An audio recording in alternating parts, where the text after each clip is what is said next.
Welcome back. It is the beginning of October 2025. So today, once again, I'm going to do an oracle card reading for you from the lovely Creativity Oracle deck by Amy Zerner and Monty Faber.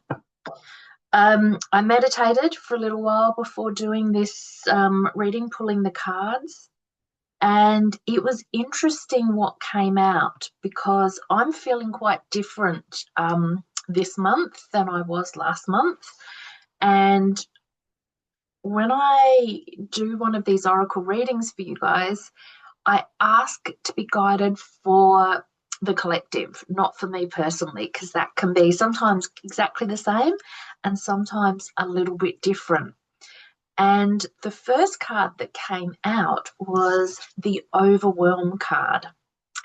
And it's like there's the imagery of the textile on the back. It's just gorgeous. It's like, okay, well, how interesting. So it says the hard work we love can leave us feeling burdened, drained, and burnt out. It's like, yeah, I think as a creative, that is often the case for us.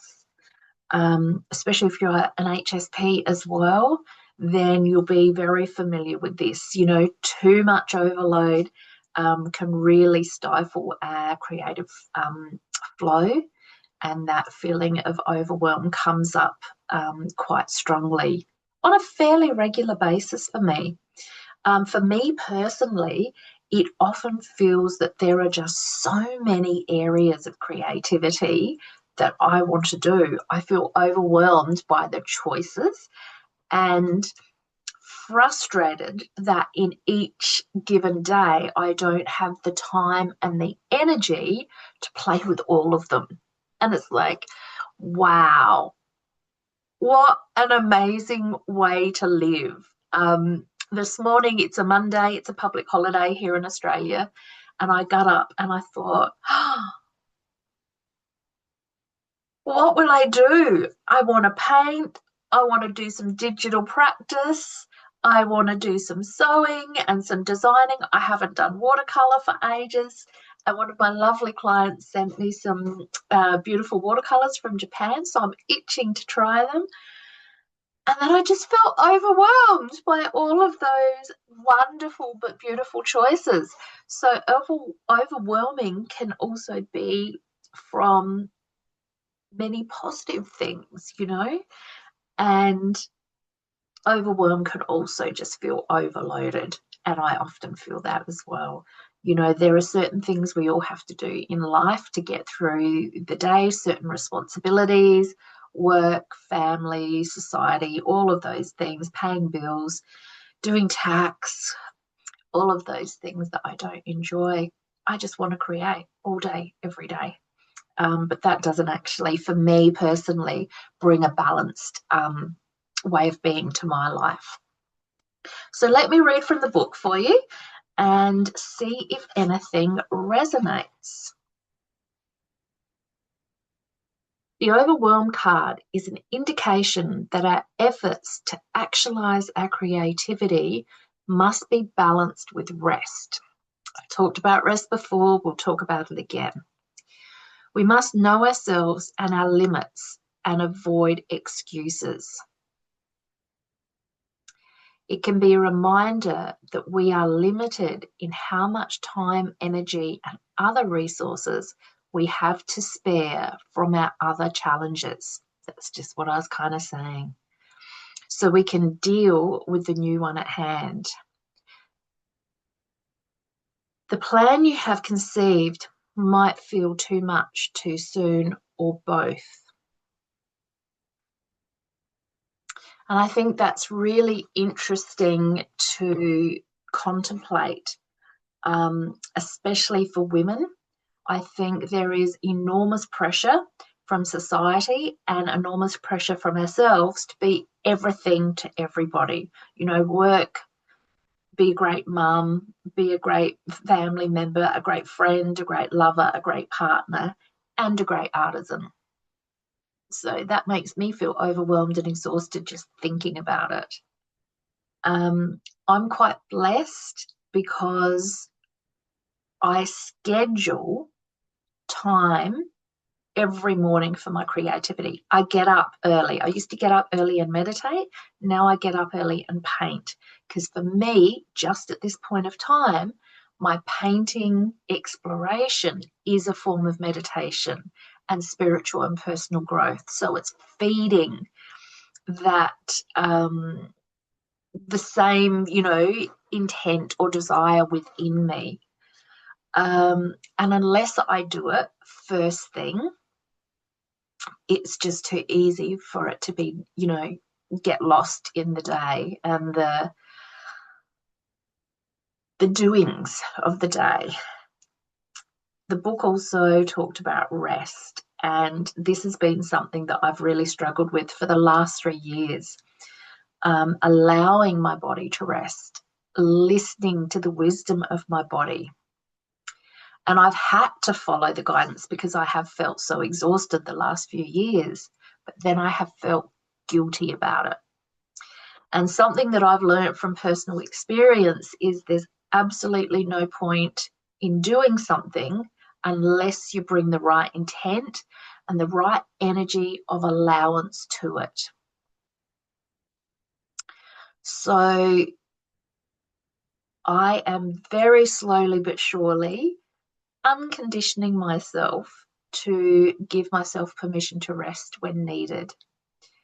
And Sundays are my day, and I will balance them between creativity, a little bit of housework that must be done, meditation, inner work, and rest. And I find that if I give myself that one day, it sets me up to manage the week from a much more grounded and centered place. So I can imagine that many people are listening to this and say, yeah, but I don't have time to rest. I just can't fit it in. I just can't allow that luxury. Well, I'm going to really challenge you there because it's not a luxury.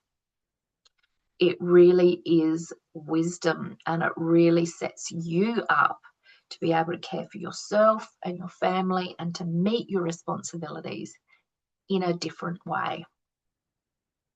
It also allows new forms of creativity to flow through you. Now, at the moment, I am challenging myself to show up, be present, and paint every morning because I'm not good at it. And it's my way of pushing through the fear and the procrastination because I don't like feeling not good enough at an art form, or not good enough in general, to be honest. So that's kind of how I see the importance of rest. If I'm present, if I show up, if I make a commitment to myself, I say to my students with their tambour embroidery practice, even if you can give yourself 10 minutes a day, I would rather that than you spend 3 hours the night before you've scheduled your next lesson. All right. So it's just that consistency. It stops the overwhelm feeling. It builds self-trust because you're showing up for yourself, and it allows space to not be perfect. I'm showing up every day, and many of those days are shit. They are shit painting, and often I overpaint something that the day before looked really good, and it was like, oh, fuck, I ruined it. But then I just push through and push through. So not allowing that feeling of overwhelm to stop us in our creative expression is also something to really take on and consider.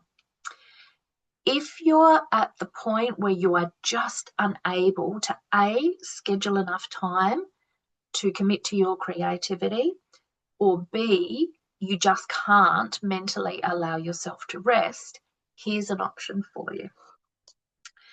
I will often say to my students who are in that realm or way of being, Let's schedule a weekly lesson, a fortnightly lesson, a monthly lesson, whatever it is that feels right for you.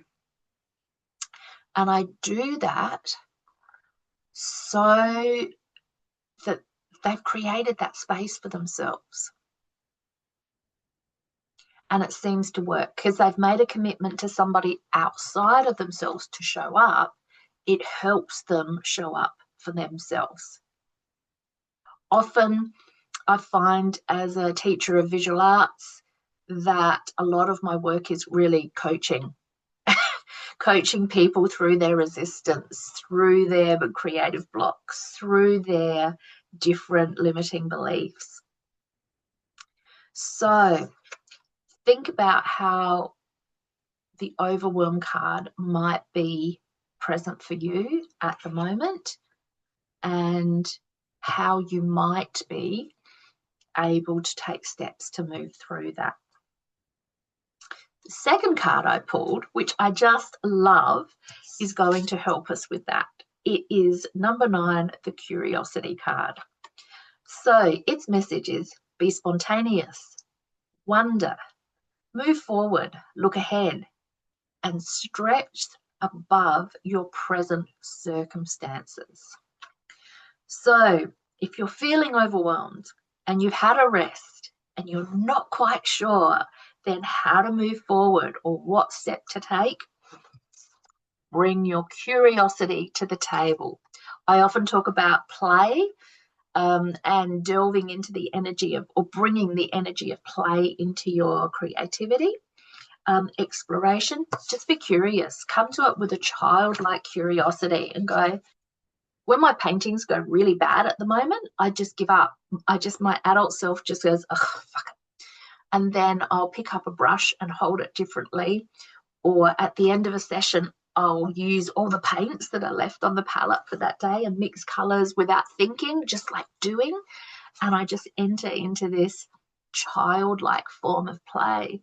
And sometimes that's when I get my best marks or I learn something. It's like, oh, if I mix that and that, I get this really great shade of whatever it is. And so it's been a learning experience.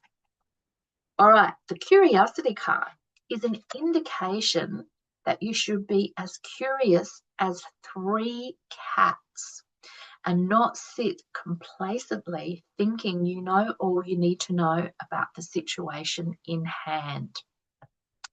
I'm going to pause there because the guidance is coming in really clear for me to share with you. Whew. I have done many, many, many, many years of meditation and inner work and study and personal growth. And I'm also a very black and white thinker. And one of my growing edges is to move more into those multiple shades of grey. I also often get stuck in my head and think that I know everything about a situation. When if I allow myself to breathe down deeper into my body, I'm able to access a wisdom that comes from a completely different perspective. And it often will open me to new ways of seeing a situation that I couldn't possibly have known about before or thought about.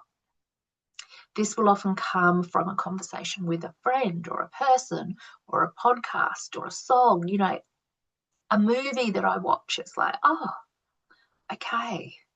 So bring that curiosity to your overwhelm, to whatever situation you're feeling overwhelmed about, and just see what comes.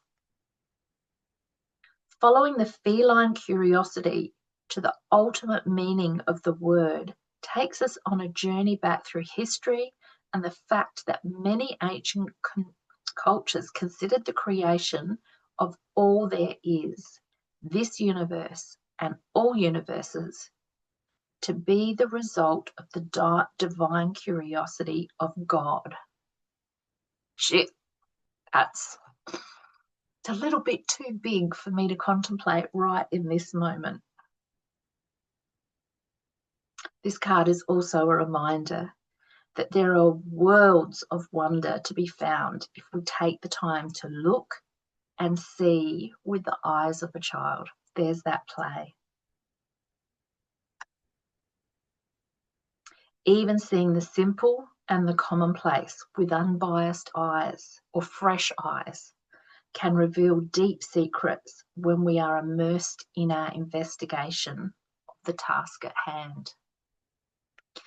Yeah, this has been a big one for me to learn, to bring that energy of play and openness and curiosity, and to get out of my head and out of the way of thinking forward and that perfectionist tendency or that black and white, no, this is how it is. It's like, yeah, the older I get, the more division energy I see in the world, the more I begin to hold space for the fact that I'm making choices that are right for me, but I don't know what's right or wrong, because I don't think there is right and wrong.